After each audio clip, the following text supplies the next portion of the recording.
What's up, Raptors fans? Welcome to the Warriors Report. For today's video, I will be discussing if Og Anunoby can become a better player than Pascal Siakam. Now, we know Og Anunoby has had a spectacular year. He's really stepped it up offensively. He's shown us tools that we were hoping to see, but we hadn't yet seen, and he's really impressed me as a Raptors fan. And for today's video, I will be taking a look at their statistics. I'm going to be doing a side-by-side comparison on not only the offensive side, but the defensive side, as well as advanced stats. And ultimately, I'll give you my opinion on whether I think Og Anunoby can become a better player than Pascal Siakam. So if you're ready to watch this video, give it a thumbs up as it helps reach more Raptors and basketball fans across YouTube. And if you want to hit that subscribe button as well, that would mean a lot to me. I'd greatly appreciate it. We're super close to 900 subscribers. With that being said, guys, let's get right into today's video. So having a look at the statistics between the two players, Pascal Siakam's definitely, these are the statistics, by the way, for this season that has just ended. Without a doubt, Pascal Siakam's going to be scoring a lot more because he's getting more shots, but also because he's our main option on the offensive side. Now, Pascal Siakam has the edge in the points scored, also in the assist column as well, because he has the ball a lot more than Og Anunoby. On a lot of given nights, Og Anunoby's are third or fourth option on the offensive side. So given those two stats, that was a given. Pascal Siakam's going to have more points. He gets the ball more. He also has the ball in his hands more, so he's a great passer as well. 4.5 assists compared to Og Anunoby's 2.2 assists. Now, looking at the rebounds, it's fairly close, so Pascal gets the edge there as well. 7.2 rebounds compared to Og Anunoby's 5.5 rebounds. Now, the blocks are the same, but let's take a look at the shooting here. Now, the field goal percentage goes to Og Anunoby, 48% compared to Pascal's 45.5%, and also that three ball as well. We know Pascal's been struggling with his shot this season. Pascal has only shot 29.7% from that three, as compared to Og Anunoby, who's kind of came into this league as a great defensive player, but he's over the first few years we kind of used him as a 3-and-D guy, and he's really stepped it up the last couple seasons with his three-point shooting. 39.8% is great, so he has the edge there. But despite the fact that Pascal has been struggling on the offensive side, particularly with his shooting, he's still shooting a great 82.7%, and he has that edge over Og Anunoby. Now, steals, we know Og Anunoby is very sneaky with those steals. He's a great defender, so is Pascal, but Og Anunoby takes the edge there, 1.5 steals compared to Pascal's 1.1. So these are just the stats from this previous season. So I want to take a deeper dive into statistics. So for the next slide here, I will be taking a look at advanced statistics, which shows you a little bit more than just, points, rebounds, and assists. So on the for those who are unaware, ORTG means offensive rating, which is the impact a player has offensively. So comparing the two players, this is kind of surprising. As I've mentioned, Pascal undoubtedly will have more points per game because he gets the ball more. His usage rate is much higher. But look at Og Anunoby's offensive rating, 113 compared to Pascal's 111, which is, I'm not going to lie, a little surprising given the fact that Pascal's better scorer. Let's be honest. Og Anunoby may be more efficient, but Pascal can definitely get points better, or more efficient, not more efficiently, but he can get it.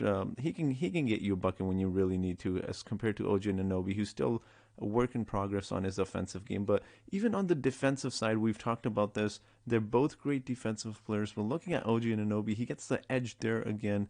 112 defensive rating compared to Pascal's 113. And looking at the win share as well, so those are the win share. That means the amount of wins a player amounts to a team, or contributes to a team. So the win shares, Pascal Siakam again 4.2 compared to Og Anunoby's 3.1. And let's talk about true shooting percentage as well. So true shooting percentage takes into account your 2-point shooting, 2-point shots, so 3-point shooting, as well as your free throw percentage as well. And Og Anunoby gets the edge there again, 60.5% compared to Pascal Siakam's 54.7%. I've shown you the statistics. Og Anunoby is a really efficient scorer. He doesn't get the ball as much as Pascal, but he does a great job of making his shots a lot more. And when you look at PER, that's player efficiency rating. Now, Pascal Siakam, again, he gets the edge there as well, 17.7 compared to Og Anunoby's 15.4.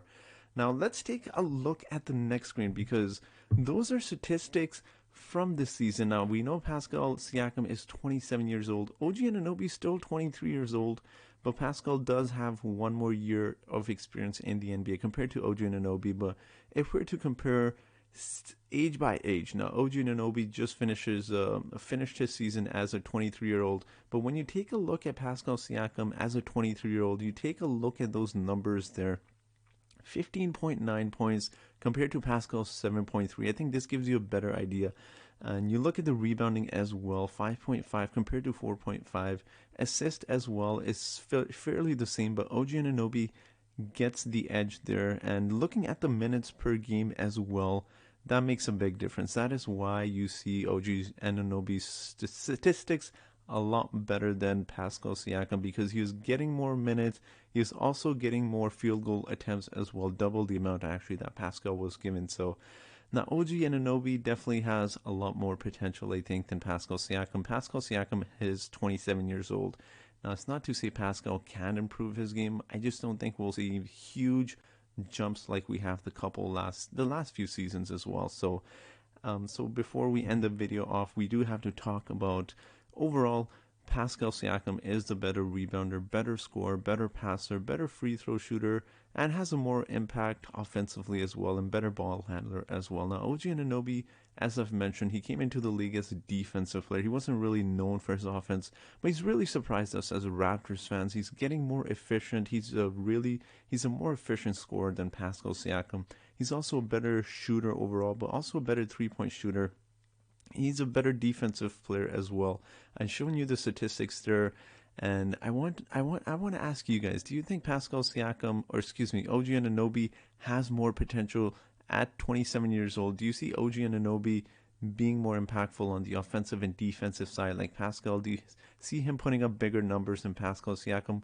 Let me know in that comment section. So if I were personally to give my take here, I think definitely Og Anunoby definitely has the potential to be a better scorer than Pascal. He'll be more efficient. He's already shown those abilities right now.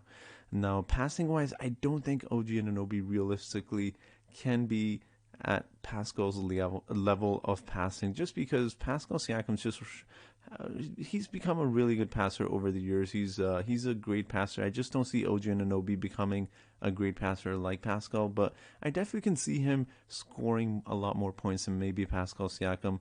But we do have to take a lot of different things into consideration as well. When we think about Og Anunoby, it obviously gets us excited as fans, but we also have to take into consideration that we have yet to see Og Anunoby become a second or third option. So until we see him, then it's kind of hard to say how efficient, how many points he'll be putting up, because we've seen Pascal Siakam as a number 2 and number 1 option. Now, Og Anunoby, don't get me wrong, he's been doing a solid job of this season of getting points, but that's also because defenses aren't particularly focused on him. They're focused on guys like Pascal, Fred, and Kyle Lowry. As I've mentioned, OG is usually the third or fourth option on the offensive side. So it'll be interesting to see as his career progresses if Og Anunoby, once he starts getting more attention from opposing teams' defenses, if he can still maintain his scoring levels and at that efficient level as well. So it'll be really interesting. Obviously, it's great as Raptors fans to have such discussions. So again, guys, let me know in the comment section of what you think Pascal or Og Anunoby can be at age 27 or any point in his career, if you think he'll be better than Pascal. And also let me know what you thought of this video. And thank you so much for watching, guys. Have a great day.